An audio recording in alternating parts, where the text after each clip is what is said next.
नमस्कार, कंज्यूमर अड्डा में आपका स्वागत है और आप देख रहे हैं हमारी खास सीरीज जहां पर हम चला रहे हैं मिशन एडमिशन और हम बता रहे हैं कि 12वीं के बाद आपको एडमिशन के लिए कैसे अपनी अप्रोच को अपनाना चाहिए, उसे बनाना चाहिए। तो हमारे पिछले एपिसोड में आपने देखा कि हमने कहा कि आपके पास क्या क्या करियर ऑप्शंस हो सकते हैं 12वीं के बाद, कैसे कोर्सेज ऑप्शन हो सकते हैं जिनसे आप एक शानदार करियर बनाएंगे।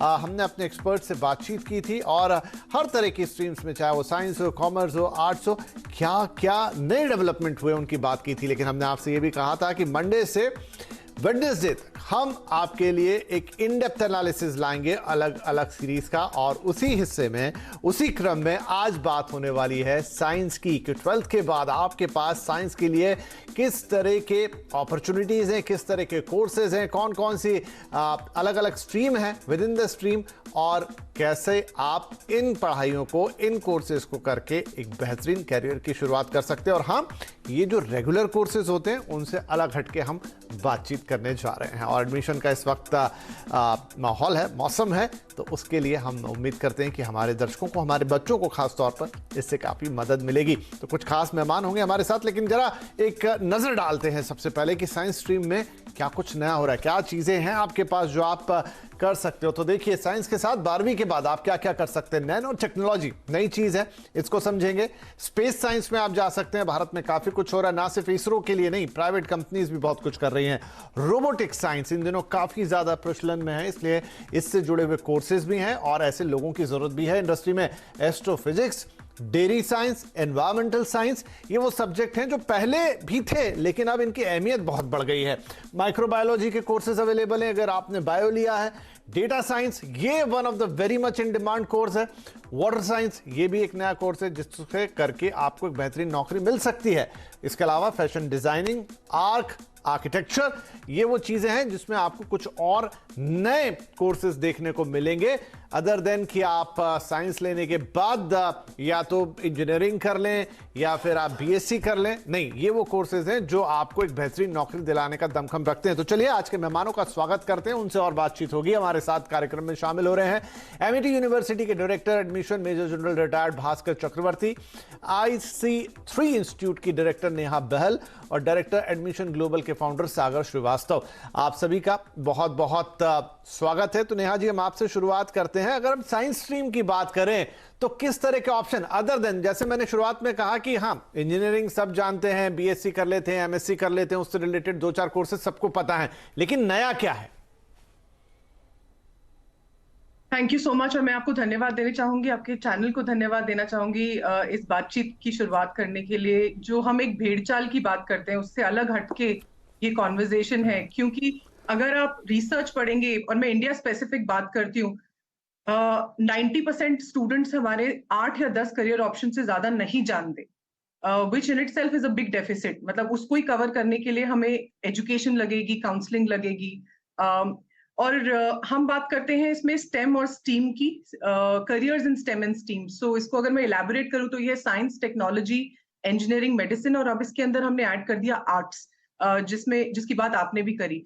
I will specifically talk about 2 और 3। मैं 2 या 3 के बारे में बात करती हूँ। मैं शुरुआत करना चाहूंगी फूड साइंस एंड एग्रीकल्चर से। अगर मैं सिर्फ इस विषय पे ही बात करूं तो शायद पूरी शाम निकल जाएगी, पर सिर्फ इसी स्ट्रीम के अंदर आप देखेंगे कम से कम 60 से 70 करियर ऑप्शंस आज की डेट में अवेलेबल हैं। एग्रीकल्चर 18% हमारी जीडीपी में कंट्रीब्यूट करता है, बट अनफॉर्चुनेटली आधा से ज्यादा जनता अभी तक यही समझती है कि एग्रीकल्चर इज ऑल अबाउट खेतीबाड़ी। मतलब इसमें खेतीबाड़ी हो सकती है, बट उससे बियॉन्ड क्या है, हम कितने करियर ऑप्शंस जानते हैं, ये बहुत जरूरी है समझना। तो एग्रीकल्चर, हॉर्टिकल्चर, एग्रोनॉमी, जिसे हम कहते हैं साइंस ऑफ सॉइल मैनेजमेंट, मतलब सॉइल की स्टडी करना, क्रॉप की स्टडी करना, इस तरह के careers food science and agriculture sciences में बहुत ज्यादा आज की डेट में प्रेवलेंट है। और अगर मैं इसमें आपसे स्ट्रीम्स की बात करूं, किस तरह की स्ट्रीम्स आज की डेट में है, तो आप इसमें एग्रीकल्चर इंजीनियर्स हैं, एग्री बिजनेसेस हैं,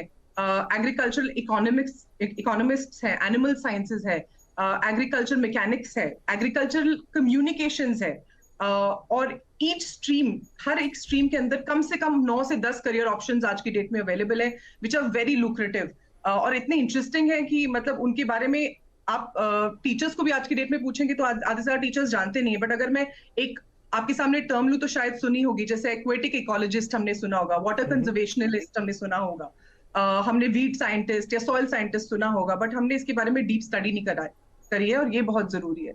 सो this is one. The second thing that I want to talk about, जिसके बारे में आपने बात करी, वो है रोबोटिक्स या artificial intelligence for that matter of fact. और इसका क्या रोल है? धीरे धीरे हम देख रहे हैं कि टेक्नोलॉजी 60 से 70% जॉब्स को रिप्लेस कर रही है, जिसमें ह्यूमन इंटरवेंशन की अब जरूरत नहीं है। राइट। और आगे चल के ये बढ़ता ही जाएगा। तो आर्टिफिशियल इंटेलिजेंस किस तरीके की हुई? हमारे आसपास हम स्मार्ट मशीन्स देखते हैं, सिस्टम्स देखते हैं, जिनमें हम एबिलिटी डेवलप कर रहे हैं जो ह्यूमंस की तरह सोच सके, प्रोसेस कर सके इंफॉर्मेशन। सिरी के बारे में सबने सुना है, अलेक्सा के बारे में सबने सुना है। These are some examples of machine learning and these are great careers. Data science और डेटा एनालिटिक्स के बारे में भी हम बात करेंगे। I do want to elaborate on it. जी हाँ, हम आते हैं, क्योंकि हाँ काफी ज्यादा, मतलब ये तो साइंस एक ऐसी स्ट्रीम है जिसमें आप जितनी बात करें, आपने सही कहा कि पूरी शाम भी चली जाएगी तो कम पड़ेगी। मैं आता हूं भास्कर साहब आपके पास कि देखिए, नंबर ऑफ कोर्सेज तो बहुत अवेलेबल हैं, बहुत सारी स्ट्रीम्स इन दिनों खुल गई हैं, लेकिन बड़ा इंपॉर्टेंट होता है कि उन्हें आप कहां से कर रहे हैं, किस जगह से आप वो पढ़ाई कर रहे हैं। अगर हम एमईटी की बात करें, जहां आप रिप्रेजेंटेशन जिसका कर रहे हैं, किस तरह के कोर्सेज आप other than the usual courses science में ऑफर करते हैं? जैसे जो नेहा जी बता रही थी, क्या उस तरह के कोर्सेज भी अवेलेबल हैं? क्या स्पेशलिटी कोर्सेज हैं? Thank you for inviting me. तो एमिटी जो है एक यूनिक ऑर्गेनाइजेशन है and it has kept step with the times. आप अगर देखिए कि रिसेंटली एनईपी 2020 अनाउंस हुआ था और उसमें हमें एनईपी 2020 जब अनाउंस हुआ तो we were pioneer in implementing NEP 2020 Amity. जैसे last year itself we had introduce this 4 years research honors / research program, and this year we have added more number of programs into the same. So presently, now that class 12th exam results are out, so the two predominant thoughts which are occupying students' mind at this stage are what to study and where. So इसके कुछ पहलू हैं, लेकिन since this is course specific program, I will dwell on the program. So Amity में we have launched lot of new age programs like BTech Artificial Intelligence, then BTech Internet of Things, उसके बाद blockchain, and then BTech Data Science, then robotics, mechatronics, ये सब programme है। तो इसके अलावा भास्कर साहब, सॉरी मैं आपको बीच में, तो आपने कहा कि बीटेक आप इंटरनेट ऑफ थिंग्स में करा रहे हैं, आर्टिफिशियल इंटेलिजेंस में करा रहे हैं, डेटा साइंस में करा रहे हैं। अब एडमिशन किस आधार पे? क्या 12वीं के मार्क्स, या इसके लिए आप कुछ अपना एंट्रेंस टेस्ट लेते हैं, या किसी दूसरे एंट्रेंस टेस्ट के नंबर से यहां पर आ सकता है कोई?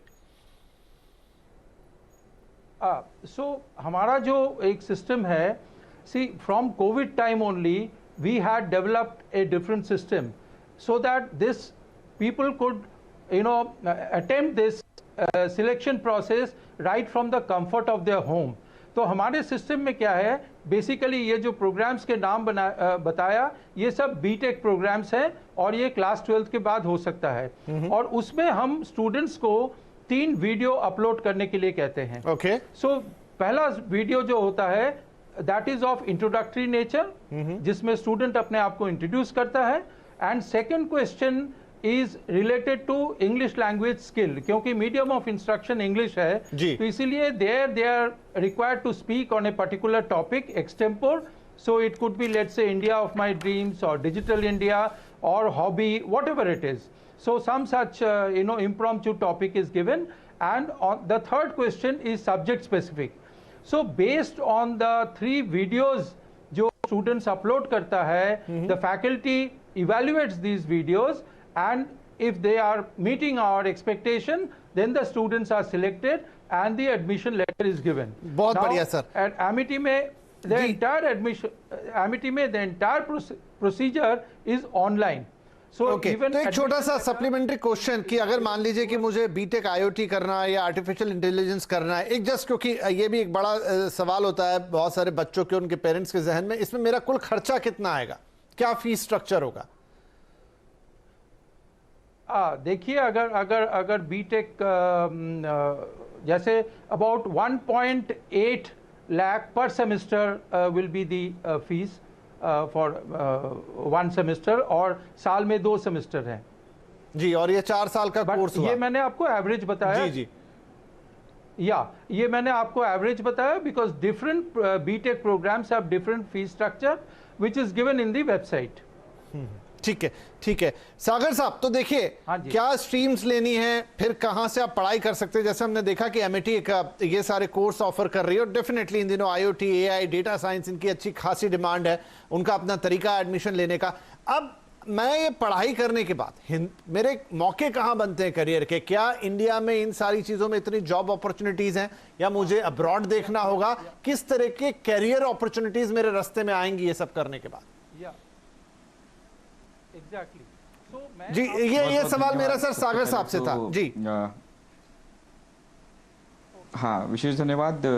मेरी सबसे बड़ी शिकायत यहाँ पर, जैसा कि मेरे पूर्व कथन और संबोधन में भी रहा है, कि अभिभावकों से मेरी शिकायत है, और एज ए नॉलेज रिप्रेजेंटेटिव यहाँ पर मैं पूरी कोशिश करूँगा कि यूटिलिटी वाली बात की जाए, और हम सब हमारे पास एज ए कंट्री हम क्या फैसिलिटेट कर पा रहे हैं। क्यों हमारे साथ जत्थे के जत्थे तराजू में तौलते हुए मैकेनिकल और सिविल के बच्चों को आईटी सर्विसेज में जाना पड़ रहा है, सपोर्ट में जाना पड़ रहा है। तो यहाँ पर सिर्फ इंजीनियरिंग पे बात खत्म नहीं हो जाएगी। इंजीनियरिंग में भी हमारा पैमाना और हमारी दुरुस्तता और मजबूती एक ही विभाग में है, जो कि आईटी सर्विसेज में है। टीसीएस और विप्रो और एक्सेंचर मतलब एक जत्थे की प्रणाली में बच्चों को लेकर जा रहे हैं। यहाँ पर हमें देश को थोड़ा सा समीप जाकर उसकी जीडीपी और उसकी यूटिलिटी प्रोपोर्शन को स्टडी करना पड़ेगा, और देखना पड़ेगा कि हमारा देश या तो जुमलेबाजी में 5 ट्रिलियन हो रहा है या सही में 5 ट्रिलियन हो रहा है, और वहाँ पर किस प्रकार की योग्यता के आने वाले अवसर प्रदान किए जाएंगे। उसमें मैं कुछ नाम देखता हूँ तो डेफिनेटली बीआर्क मेरे नाम पे और मेरे शब्दावली में रहेगा। कमर्शियल पायलट का भी एक बहुत बड़ा एक निवेश कर रहा है, जैसे कि टाटा ने अपनी फुर्ती दिखाई है एयर इंडिया को लेने में, और उसके बाद भी साउथ वेस्टर्न एयरलाइन के अनुकूल इंडिगो भी अपनी गति से चल रहा है। तो वेब डिज़ाइनिंग तीसरा मेरा विकल्प रहेगा, जिसमें आर्टिफिशियल इंटेलिजेंस के साथ आज एक युवा शक्ति यूट्यूब में ज़्यादा पैसे कमा रहा है किसी भी सरकारी मुलाजिम और किसी भी आईटी सर्विसेज से। सो हमारे आसपास ये कोर्सेज हैं, मास कम्युनिकेशन जैसे भी हमारे पास कोर्सेज हैं। लेकिन सबसे पहली बात हमें यह तय करना पड़ेगा कि 12वीं के बाद जो ग्रेजुएशन की डिग्री होती है वो क्या आखिरी डिग्री होने वाली है? जी हाँ, 10 में से अनुमतन 9 बार वो आखिरी डिग्री होने वाली है, और कोई भी उसको अपने ड्राइंग रूम में टांगने के लिए तो नहीं रखेगा। तो यहाँ पर हम बहुत इंटरेस्ट की बात कर रहे हैं, पैशन की बात कर रहे हैं, हॉबीज़ की बात कर रहे हैं, लेकिन कहीं ना कहीं अभिभावकों और इवन जो छात्र हैं उनका भी डर कहीं ना कहीं छिपा हुआ है कि एक बेहतर विकल्प मिले, जिससे रोज़मर्रा की जो जीविका है उसमें एक आधार मिले और ग्रोथ का एक मौका मिले। 90 के दशक में हमने आईटी को चुना, चाइना उसी समय मैन्युफैक्चरिंग को चुना। अब हमें उसी के साथ जीना और उसी के साथ इम्प्रोवाइज करना है। बीते 2 वर्षों में कंप्यूटर साइंस अपने आप में 20 से 25 विभाजित तौर पे अपने आप को विभाजन कर लेता है। हमें देखना है कि बच्चों के पास यूटिलिटी बढ़ाने का क्या है। आज के बच्चे 4 साल इंजीनियरिंग करने के बाद, एक जनरल इंजीनियरिंग कोर्स करने के बाद, अगर हाईवे पे बिल्डिंग बना देना और इंजीनियरिंग कर लेना जिसमें आप मेल भी नहीं लिख पाएँ, आप संबोधनशैली भी नहीं कर पाएँ, और आप अंग्रेज़ों का सपोर्ट और टिकट रिजॉल्व कर रहे हैं, ये यूटिलिटी कहीं नहीं हो रहा है। और इसी वजह से हमारा प्राइमा फेशिया जो है वो धीरे धीरे डिक्लाइन की तरफ बढ़ रहा है। तो हम बहुत सारे कोर्सेज की बात कर रहे हैं, लेकिन हम उन्हीं की बात करें और उन्हीं को अव्वल दर्जे पे नेशनल मीडिया के सामने लाएं जिसमें नौकरी का आधार सुनिश्चित मापदंड पे है। जी, तो नौकरी के बाद हिसाब से वो कौन से कोर्सेज हैं सागर साहब? फाइटिंग शुरू हो जाएगी। हमारे हिसाब से बीआर्क एक अच्छा कोर्सेज है। आर्किटेक्चर, जिस तरीके से जीडीपी हमारा आने वाले समय में वेग लेगा, तो बीआरक एक अच्छा कोर्स है। Commercial pilot licensing Bombay flying club बहुत ही कम पैसों में करा रहा है। इंदिरा गांधी प्रौद्योगिक यहाँ पर हो रहा है, राजीव गांधी जी दिल्ली में हो रहा है। वेब डिजाइनिंग एक बहुत मूलभूत कोर्स है। बैचलर ऑफ स्टैटिस्टिक्स और बैचलर ऑफ रिटेल मैनेजमेंट, हम ये भी नहीं इस सच से भी नहीं बेरूबरू हो सकते कि फ्लिपकार्ट और अमेजॉन ने रिटेल मैनेजमेंट को एक नया आयाम दिया है, और वहाँ पर भी प्रतिस्पर्धा और प्रगति की दौड़ में हमारे युवा शरीक हो सकते हैं। फैशन, एनिमेशन, ग्राफिक्स, ये सब की यूटिलिटी है, बट इसके पहले हम एक प्री डिस्क्लोजर एक प्रोग्राम के तहत हर प्रणाली में, आईएमटी में भास्कर साहब, मेरे को पता नहीं कितने लेंथ से चौहान साहब से इनकी बातचीत होती होगी, लेकिन चौहान साहब से जब भी मेरी बातचीत होती है, संचालन जो देखते हैं एमईटी का प्रबंधन और संचालन, तो एमिटी जैसे जो हमारे पैन इंडिया बेसिस पे बहुत शीर्षतम कॉलेज हैं और बड़े बड़े प्राइवेट इंस्टीट्यूशन, उनको ये संज्ञान लेना पड़ेगा कि बच्चों को वेल अवेयर्ड हो कि वो यूटिलिटी कहाँ पर अपनी दर्ज कराएंगे, और बिना यूटिलिटी के, बिना आप डिसरप्ट करके आप स्केल नहीं करेंगे और आप उसी जो भेड़ चाल ठीक है। यहाँ पे उसको मैं भास्कर साहब linear कुछ कहना चाहते हैं। जी भास्कर साहब। या देखिए, what I wanted to add कि हम लोगों ने बड़े सारे कोर्सेज के नाम दे दिए, लेकिन एमिटी में जो एक खासियत है वो मैं I want to bring it out, क्योंकि हम we got the best award for employability index in India. So what we are doing is right from the day one, जब स्टूडेंट ज्वाइन करता है तो हम उन्हें कम्युनिकेशन स्किल के ऊपर ट्रेनिंग करते हैं, because it is felt or it is statistically proved that it is only 80% of your success can be attributed to your communication skill. Rest आपका जो professional skills that you pick up or let us say your academic qualification, they only cater for about 15% of your 15% हिस्सा उसका है। So communication skill पे training होता है। Then behavioral science, because behavioral science will help you become a matured citizen, a balanced citizen.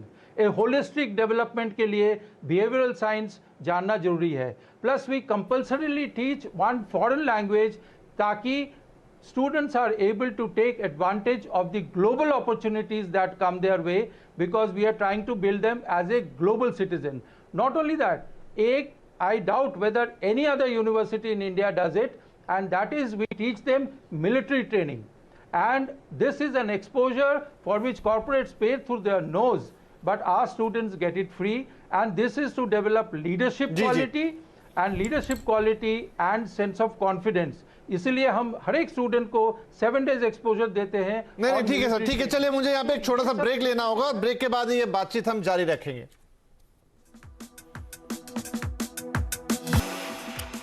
तो 12वीं के बाद साइंस के क्या ऑप्शन है, इस पर बातचीत हो रही है। हमारे सभी मेहमान हमारे साथ हैं। तो नेहा जी, अब एक ये चीज भी इंपॉर्टेंट हो जाती है कि मैं तमाम सारे ऑप्शंस मेरे साथ हैं, लेकिन मैं खुद कहाँ हूं, खुद कैसा हूं, मेरे स्किल सेट क्या है। मुझे IoT ज्यादा सूट करेगा, मुझे AI ज्यादा सूट करेगा, मुझे कोई एग्रीकल्चर साइड का कोर्स ज्यादा सूट करेगा, या मैं किसी और इंडस्ट्री की तरफ देखूं या किसी और कोर्स की तरफ देखूं। वो चुनाव बच्चा कैसे करे? Thank you so much for that question. और मैं ये चीज दोहराना चाहती हूँ कि ऑप्शंस बहुत सारे हैं, और टेक्नोलॉजी ने, जैसे हम कह रहे हैं कि टेक ओवर बहुत हद तक करा है, और इसका मतलब ये है कि जैसे कि हम आगे पहले भी बात कर रहे थे कि ये सोचना कि अगर मैंने एक स्ट्रीम सिलेक्ट कर ली है और फिर वो स्ट्रीम मेरे साथ पूरी जिंदगी रह जाएगी और मुझे उसी स्ट्रीम में अपना करियर बनाना, ऐसा जरूरी नहीं है। सब्जेक्ट्स जिस तरीके से हमारी दुनिया इंटरडिपेंडेंट है, ऐसे ही सब्जेक्ट्स भी अब इंटरडिपेंडेंट हो गए हैं, इंटरसेक्ट करते हैं। हमने बात करी थी कैसे behavioural sciences is important. So I think सबसे ज्यादा जरूरी ये है कि हम स्टूडेंट्स को करियर ऑप्शंस खोलें, उससे पहले as teachers, as counsellors, as parents हम लोग खुद अवेयर हों कि क्या एग्जिस्ट करता है, क्या इंपॉर्टेंट है आज की डेट में, और हम बच्चों को किस चीज के लिए तैयार कर रहे हैं। उस चीज के लिए जो करियर्स हमने अपने पास्ट में देखे हैं, उस चीज के लिए जो करियर्स हम आज देख रहे हैं, उन करियर्स के लिए जो आगे 8 से 10 साल में फ्लरिश करेंगे। तो ये समझना बहुत जरूरी है कि हम अपने बच्चों को किस चीज के लिए प्रिपेयर कर रहे हैं। बच्चों को इस चीज का भी हमें आश्वासन देना बहुत जरूरी है कि आज अगर आपने एक स्ट्रीम सेलेक्ट कर ली है तो इसका मतलब ये नहीं कि आपने you are married to that stream. आप आगे चल के भी, और इनफैक्ट स्टडीज तो कहती हैं कि अब जिस तरीके से टेक्नोलॉजी बदल रही है, जमाना बदल रहा है, जनरेशन गैप कम होता जा रहा है, हर 4 से 5 साल में हमें स्किलिंग और रीस्किलिंग की जरूरत पड़ेगी ही पड़ेगी। तो जब हम बच्चों को इस चीज की इंफॉर्मेशन देते हैं या इस चीज के लिए प्रिपेयर करते हैं, तो सबसे पहले बहुत जरूरी कि हम फुली अवेयर हो कि क्या क्या ऑप्शंस हैं। हमारे पास स्टडीज हैं जो हम टीचर्स, जैसे जिस इंस्टीट्यूट को मैं रिप्रेजेंट करती हूँ, IC3 इंस्टीट्यूट, वहां हम टीचर्स को स्कूल्स में ट्रेन करते हैं कि करियर्स क्या एग्जिस्ट करते हैं, किस तरह के सब्जेक्ट्स किस तरह के करियर्स को लीड कर सकते हैं। जी, तो ये इससे जुड़ा हुआ एक सप्लीमेंट्री क्वेश्चन मैं भास्कर साहब के पास जाता हूं। भास्कर साहब, जब आप आईओटी में कोई कोर्स ला रहे हैं या एआई में ले रहे हैं या डेटा साइंस में बना रहे हैं, तो क्या आप उसके पीछे एक रेफरल स्टडी लेते हैं कि इस तरह के कोर्सेज करने के बाद हमारे बच्चों को किस तरह के प्लेसमेंट मिलेंगे, किन कंपनियों में वो नौकरी कर पाएंगे, फिर ये कोर्स ऑफर होते हैं, क्या क्राइटेरिया रहता है इसका? पहले तो एक बेसिक एलिजिबिलिटी होता है और उसके बाद जैसे मैंने आपको कहा कि एक simplified selection process that we have made, but otherwise we have counselling system, you know, the students can approach us to clear their doubt. We have also provision for a psychometric test. और मेरा सवाल यह था कि जब आप कोई course आप ऑफर कर रहे हैं, भास्कर साहब, जब कोई कोर्स आप ऑफर कर रहे हैं तो उसका क्राइटेरिया क्या रहता है? क्या आप भारत में कितने नौकरी के मौके हैं, किस तरह के कैंपस आ सकते हैं, कितने स्टूडेंट्स को प्लेसमेंट और कैसी प्लेसमेंट मिल सकती है, क्या उसका कोई एक आप पहले कोई सर्वे या स्टडी करते हैं फिर वो कोर्स ऑफरिंग में आता है? या वेरी गुड क्वेश्चन। और इसमें मैं ये आपको ये कहना चाहता हूं कि राइट फ्रॉम द टाइम जब हम करिकुलम सेट करते हैं तो हमारे बोर्ड ऑफ स्टडीज में the corporates are involve. So what happens is our curriculum is tailor made according to the expectation and requirement of the industry, जिसके कारण उनको नौकरी मिलने में सुविधा होती है। Not only that, we have compulsory internship. So Amity organises internship of students and internship में जब वो इंडस्ट्री में काम करता है तो उसका होराइजन खुल जाता है। And third is the international exposure. Now every Amitian has got the provision to go on a study abroad programme. So एक 5 weeks exposure we give to every student. Other than that also we got different type of program. It's called 3 continent program where we give exposure to students for 6 months, 3 months in UK and 3 months in US. So जिसके कारण जो है international exposure, internship and a curriculum which is tailor made according to the industry's needs, all these things help us to sort of place our students in suitable companies. चलिए, तो जो लग रहा है कि साइंस में काफी सारे ऑप्शन है, right from agriculture to the AI thing, मतलब जो इन दिनों सबसे ज्यादा डिमांड में है, AI, AR, machine learning, data science, IoT, जिनका आप नाम ले सकते हैं, लेकिन जरूरी नहीं कि हर बच्चा वो करे। ये आपकी अपनी कैपेबिलिटी है, ये आपकी अपनी पसंद है, ये आपके अपने स्किल सेट हैं जो बचपन से डेवलप हुए हैं। ऐसा नहीं कि आपको आपने 11th 12th में कुछ अच्छा कर लिया वो। तो ये सारी चीजों को लेकर बहुत सारे कोर्सेज ऑप्शन साइंस में हैं। तो जरूरी नहीं कि आप टिपिकल एक इंजीनियरिंग की तरफ बढ़ें या टिपिकल बीएससी या एमएससी करें जो आज तक होता आया था, लेकिन अपनी क्षमताओं को पहचान के। और डेफिनेटली इसमें जो हमारे जैसे गेस्ट यहां बैठे हैं और ऐसे तमाम लोग जो काउंसलिंग भी करते हैं, इनफैक्ट आपको अपने स्कूल से भी काउंसलिंग इन दिनों मिलती है, उससे अच्छी तरह से समझिए, अपने एल्डर्स से बातचीत कीजिए, पेरेंट्स को भी ये चीज समझनी होगी। और ये सारी बातचीत करने के बाद बहुत कॉशियसली कोई कोर्स सिलेक्ट करना होगा, क्योंकि कैरियर ऑप्शन जितने ज्यादा हैं फिर कंफ्यूजन भी हो जाता है। और हमारी कोशिश यही है कि इस बातचीत से वो कंफ्यूजन हम दूर करें। तो समय थोड़ा सा जरूर ऐसी चीजों में कम पड़ता है, लेकिन मर्यादा उसकी रखनी पड़ती है। बहुत शुक्रिया आप सभी मेहमानों का। उम्मीद करते हैं कि आज की इस बातचीत से काफी सारी मदद मिलेगी उन बच्चों को जो साइंस स्ट्रीम में अपने कैरियर को बनाना चाहते हैं और अपने अलग अलग ऑप्शंस को एक्सप्लोर करना चाहते हैं। बहुत धन्यवाद आज कार्यक्रम में शामिल होने के लिए। नमस्कार।